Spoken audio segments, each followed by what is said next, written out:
Hello student, welcome back to my Tanushree tutorial +3 second semester MDC-Economics ର long question discussion କରିବା। unit-1 ର ଉଦ୍ୟୋଗୀ ବିକାଶର ମାନସିକତା, ଉଦ୍ୟୋଗିତା ବର୍ଗ, ଉଦ୍ୟୋଗିତା ଆହ୍ୱାନ, ନୀତିଶାସ୍ତ୍ର ଏବଂ ଉଦ୍ୟୋଗୀ।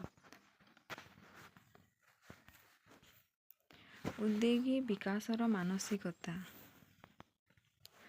ଉଦ୍ୟୋଗୀ ବିକାଶର ମାନସିକତା ଅର୍ଥ ଔଦ୍ୟୋଗିକ ଦୃଷ୍ଟିକୋଣ, ସଂସ୍କୃତି ଏବଂ ମନୋଭାବ ଯେଉଁଥିରେ ନୂତନ ବ୍ୟବସାୟ ସଂସ୍ଥାନ ଏବଂ ନୂତନ ବୃଦ୍ଧି ଦ୍ୱାରା ଅର୍ଥନୈତିକ ଉନ୍ନତି ହୋଇପାରେ। ସଫଳ ଉଦ୍ୟୋଗୀ ବିକାଶ ପାଇଁ କିଛି ମୁଖ୍ୟ ଦୃଷ୍ଟିକୋଣ: ନୂତନତା ଏବଂ ସୃଜନାତ୍ମକତା। ଉଦ୍ୟୋଗ ଅଗ୍ରସର କରିବା ପାଇଁ ନୂତନ ଧାରଣା ଏବଂ ଉଦ୍ୟମ ଅତି ଆବଶ୍ୟକ। ପ୍ରାରମ୍ଭ କରିବାର ନିଷ୍ଠା। ଏକ ଉଦ୍ୟମ ଆରମ୍ଭ କରିବା ପାଇଁ ସଂଘର୍ଷ, ସ୍ଥିରତା ଏବଂ ଯୋଗାଯୋଗ ଗୁରୁତ୍ୱପୂର୍ଣ୍ଣ। ମାର୍କେଟ ଏବଂ ଗ୍ରାହକ ବୁଝିବା। ଉଦ୍ୟୋଗର ସଫଳତା ପାଇଁ ମାର୍କେଟ ନିରୀକ୍ଷଣ, ଗ୍ରାହକର ଆକାଂକ୍ଷା ଦରକାର ବୁଝିବା ଦରକାର। ପରିସ୍ଥିତିକ ଅନୁକୂଳନ। ପରିବର୍ତ୍ତନ ଏବଂ ନୂତନ ସମୟରେ ଅନୁପାତରେ ଉଦ୍ୟମ ଗଠନ ଅତ୍ୟାବଶ୍ୟକ।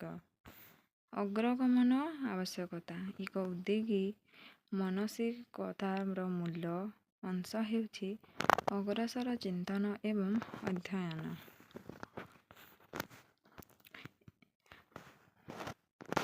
ଉଦ୍ୟୋଗିତାର ବର୍ଗ। ଉଦ୍ୟୋଗିତା ବର୍ଗର ଅର୍ଥ ହେଉଛି ଉଦ୍ୟୋଗିତାକୁ ଭିନ୍ନ ଭିନ୍ନ ଭାବରେ ବିଭାଜନ କରି ଏହାର ବିକାଶ ଏବଂ ପ୍ରଭାବ ବୁଝିବା। ଏହି ବର୍ଗ ମୁଖ୍ୟତଃ 3 ଭାଗରେ ବିଭକ୍ତ। ମାଇକ୍ରୋ ଉଦ୍ୟୋଗିତା। ଏହି ବ୍ୟବସାୟ ସାମାନ୍ୟ ପୁଞ୍ଜି ଏବଂ ସ୍ଥାନୀୟ ବଜାରକୁ ଲକ୍ଷ୍ୟ କରି ଗଠିତ ହୋଇଥାଏ।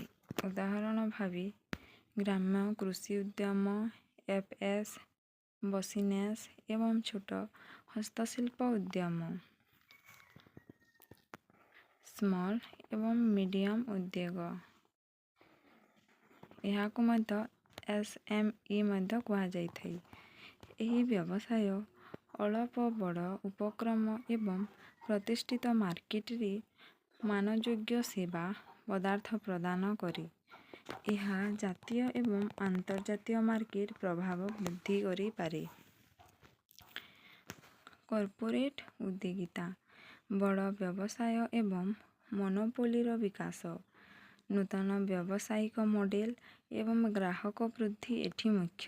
ଏହାର ଅନ୍ତର୍ଭୁକ୍ତ ଅଂଶ ନୂତନ ପ୍ରଯୁକ୍ତି ଏବଂ ମାର୍କେଟ ଡାଇନାମିକ୍ସ ନିର୍ମାଣ। ଏବେ ଦେଖିବା ଆମେ ଉଦ୍ୟୋଗିତାର ଆହ୍ୱାନ। ଉଦ୍ୟୋଗିତା ଆହ୍ୱାନ ଏକ ଦୃଷ୍ଟିକୋଣ ଯେଉଁଠି ଉଦ୍ୟମ ବୃଦ୍ଧି ପାଇଁ ମାନସିକତା, ଅନୁମୋଦନ ଏବଂ ସଂସ୍ଥାଗତ ଉପାୟଗୁଡ଼ିକ ବିକାଶ କରାଯାଏ।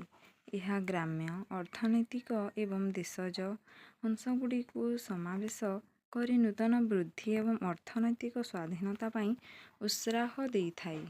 ଏଥିରେ ମୁଖ୍ୟ ଅଂଶ ନୂତନ ବିଚାର ଏବଂ ଉପକ୍ରମ, ସଫଳ ଉଦ୍ୟମ ପାଇଁ ନୂତନ ଧାରଣା ଏବଂ ସୃଜନାତ୍ମକତା।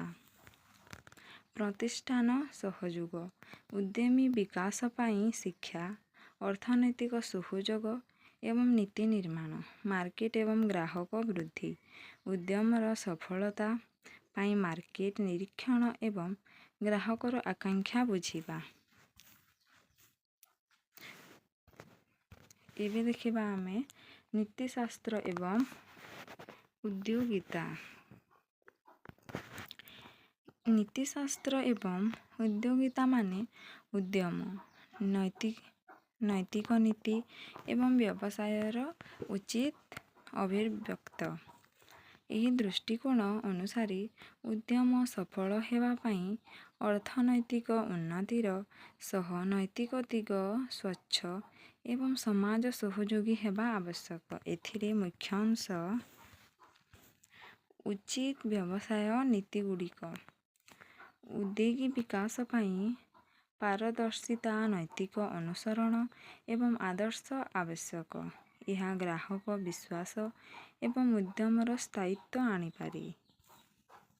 ସାମାଜିକ ଏବଂ ଅର୍ଥନୈତିକ ଦାୟିତ୍ୱ। ଉଦ୍ୟମ ମାତ୍ର ଲାଭ କରିବା ପାଇଁ ନୁହେଁ, ଏହା ସମାଜର ଉନ୍ନତି, ଉଦ୍ୟମ ବୃଦ୍ଧି ଏବଂ ତରଳ ଅର୍ଥନୈତିକ ବ୍ୟବସ୍ଥା ଦେବା ଏବଂ ଏହି ନୈତିକ ଦିଗଗୁଡ଼ିକୁ ପ୍ରଚୋଦନା କରିବା ଦରକାର। ନୈତିକ ଅନୁପାଳନ। ଉଦ୍ୟମ ରୂପରେ ଆଦର୍ଶ ନୀତି ମାନ୍ୟ କରିବା, ଉପଭୋକ୍ତାର ଅଧିକାର ରକ୍ଷା କରିବା ଏବଂ ଉତ୍ତମ କାର୍ଯ୍ୟଶୈଳୀ ଅନୁସରଣ କରିବା ଏକ ସଫଳ ଉଦ୍ୟମ ପାଇଁ ଅତ୍ୟାବଶ୍ୟକ। ଜବାବଦେହି ଉଦ୍ୟୋଗିତା। ବ୍ୟବସାୟ ଦୃଷ୍ଟିକୋଣରୁ ନୂତନ ପ୍ରଯୁକ୍ତି, ନୂତନ ମାର୍କେଟ ନୀତି ଏବଂ ଉପଭୋକ୍ତା ବୃଦ୍ଧି ନିର୍ମାଣ କରିବା ପାଇଁ ଏହା ମହତ୍ତ୍ୱପୂର୍ଣ୍ଣ।